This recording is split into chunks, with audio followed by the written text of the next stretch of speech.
Welcome back to the channel. If you're new, I'm Matt. Let's go ahead and pull the car into the shop and then we'll talk about everything that we're gonna try and accomplish, hopefully this week, as fast as we can. Woo! Man, it is bright and beautiful today. Let's go ahead and give her a little bit of a cold start. You wanna go for a ride real quick, Apollo? Let's do it. Let's see what she wants to do this morning.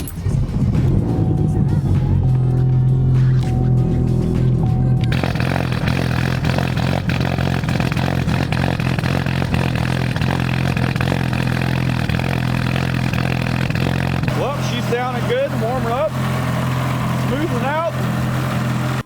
She's still idling a little funny because we don't quite have a good tune on her just yet, but because we are making some major changes, there wasn't really any point to tune it, so let's get her into the shop. Way too rich, but that's all right.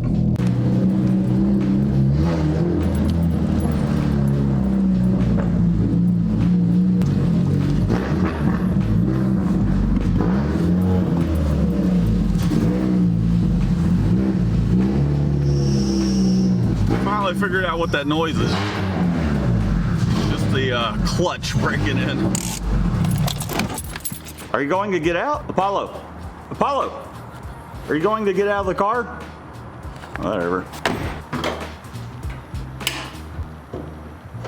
We've got a lot to tackle. We need to take off the front bumper so that way we can start mocking up the intercooler. We need to run our charge pipe down through the front to our intercooler, and we need to figure out some sort of situation where this dipstick isn't going to be in the way of the charge pipe. The new intake manifold, the revised intake manifold flange came in. Check this out. Look at that. Look at that. Man, so that's much better. Here's the previous version, which I'm sure I could have made work, but I had them machine these insets and then also needed a way to mount my fuel rail. I had bought these mounts online and they just weren't going to work for my situation because this part was pretty much hitting the cylinder head. So I took that design, revised it, and had them machine. I don't know why they sent me 3, but they did. Thank you very much. So we've got 3 mounts. So this will mount up like so. And then our fuel rail will go there. And this all fits nicely. They did a great job machining it. And the guy that I've been paying to convert my designs to a step file, he's done a great job. So we need to get this welded up. We need to tap the ends of this fuel rail.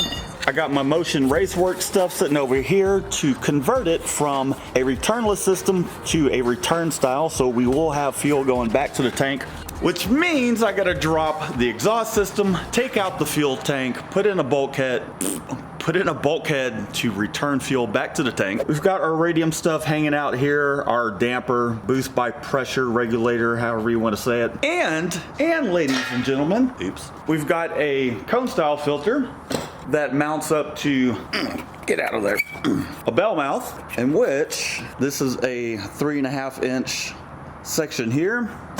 We need to reduce that down, and then we got to figure out a way to move this out the way. Just kind of, as I talked about before, I think I'm just going to kind of cut it here, and then we'll rig something up towards where this will work. Hopefully it won't be as ghetto as it sounds. We need to remove the air box. We need to be able to make our intake go to here. I'm thinking I'll probably build some sort of shield that will seal everything off, and then during race days we can just remove this headlight, let cool air go straight in there. We need to remove this nasty looking variable intake manifold, get rid of the stock fuel damper, and we need to cut the fuel line down there. So I need to get one of those pipe cutters that's basically like a pizza cutter to cut that. So intake, turbo intake, charge piping to go from the turbo here up over here, but we also got to move the throttle body connector over to this side. Hopefully I can just kind of break it free from the harness, move it over. So there's a lot to do. Let's just go ahead and take this bumper off, and then we'll drain the radiator and we'll start mocking things up. Oh, and I can't forget, if it's not one thing, it's another. It looks like the front main seal that goes around the snout of the crankshaft is leaking too. So Obviously I did something wrong along the way, but she's dripping. We're starting to get a little bit of oil build up underneath the car. Not that big of a deal. Just a pain in the butt. Oh, and my exhaust wrapping right there came undone. Not a big deal, but something else to add to the list. And in order to weld all of this stuff up, a buddy of mine is dropping off an AC welder. Thank you so much, Wayne. I really appreciate it. Otherwise, I wouldn't be able to do this stuff. And I don't want somebody else having all the fun. I want to have the fun.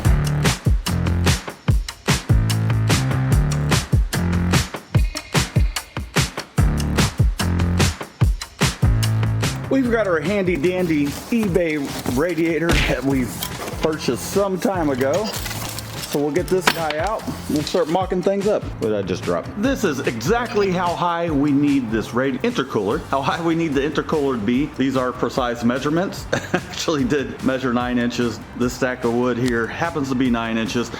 But obviously it needs to be back behind the bumper. And that's gonna block some airflow. That's not gonna work, so I'm gonna cut the bumper and then we'll make some sort of mount and reinforce it a little bit somehow. In which I think I'm going to just remove this thing. We got a couple bolts here, a couple more hiding back over there. Same thing on this side, couple bolts here, couple bolts on the inside. Shouldn't be too much of a pain in the butt to get to. You're gonna have to move out of the way there, horns.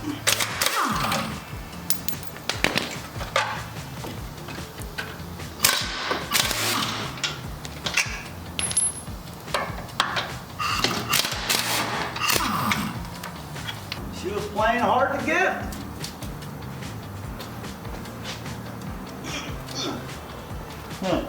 Change of plans. I did a little bit of thinking, kind of test fitting, mocking things up. What kind of initially stopped me from taking this bumper off altogether is it is tack welded into the subframe or just the unibody of the car.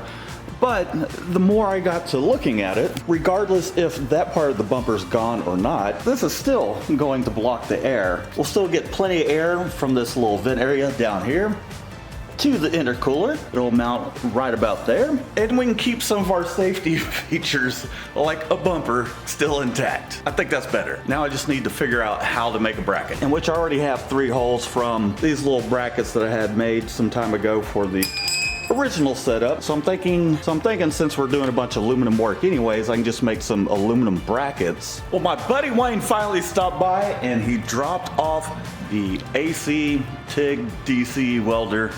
It's a little more old school, but it'll definitely get the job done. And I've been doing a little bit of thinking, and I'm kind of changing my mind on the direction of how I'm gonna mount this thing. And it'll allow me to practice on the welder a little bit. This hardware kit that was supplied came with some extra, I guess, just weld-on aluminum mounts. The previous intercooler I mounted with these straps here. And I think I'm going to do something similar. I'm not going to exactly use the strap material, but the kit came with these here. And I think I'm just going to bend them, mount them like so, and then weld these bungs where I need them to be. And we'll just use these 2 holes. The setup was pretty dang sturdy if I do say so myself. So let's play. Well, I take it this video is just going to be a little different today because we're not going to be able to complete any stage of either the intercooler, the intake, or the manifold. And that is because I got the welder all plugged up. It is Saturday. The local welding supply is closed. As much as I appreciate Wayne hooking me up, let me borrow his machine. He did say that he had some aluminum welding rod, but it turns out this is not aluminum welding rod. These rods are for mild steel, which is totally okay. I appreciate the kind gesture. So I've just really been thinking about, I've kind of run through what I'm going to do, and I can't really complete any of it without being able to weld some things. And plus I will have to practice a little bit. I've done my research and see what the difference is of cleaning action with aluminum. Who knows, it might be even easier than welding stainless steel.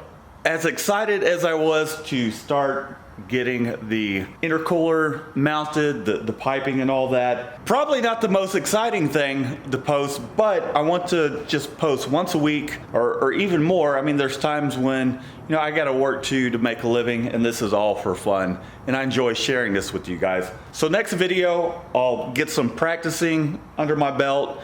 Even before I start the video, we'll start mocking the intercooler piping and all that. I still need to bend, I still need to bend this as well, in which I'll have to go to the company I used to work for. They have a bender. I'm gonna go and bend that. I thought about trying to do this manually somehow. I don't know. I could figure it out if I had to, but there's no point in me doing all that when I can make it look nice rather than kind of forming it in a very crude way. So we'll get that bent up. We'll remove the intake.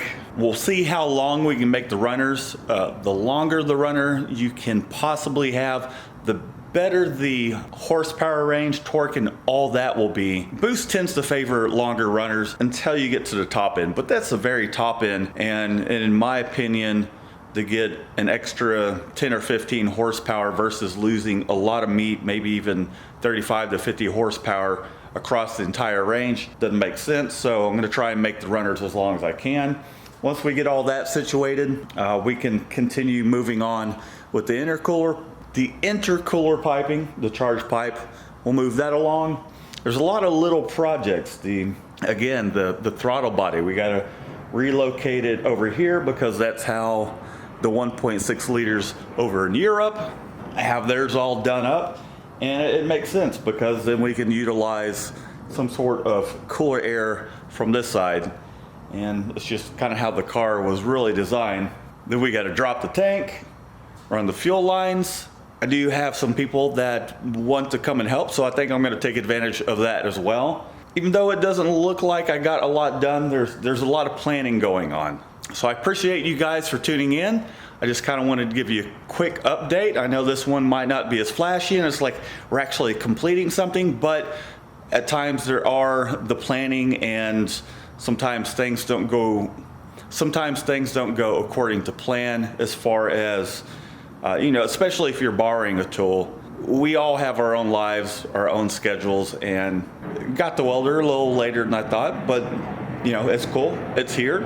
Hey, I've been patient enough to wait about 10 months for pistons, and I don't think it was too bad waiting a week to get a welder in to do some aluminum, some AC stuff. So I'm excited about it. Y'all be sure to stay tuned. Subscribe if you haven't just yet. Give this video a thumbs up. Leave a comment down below, and we'll see you in the next one. Peace out with your peace out.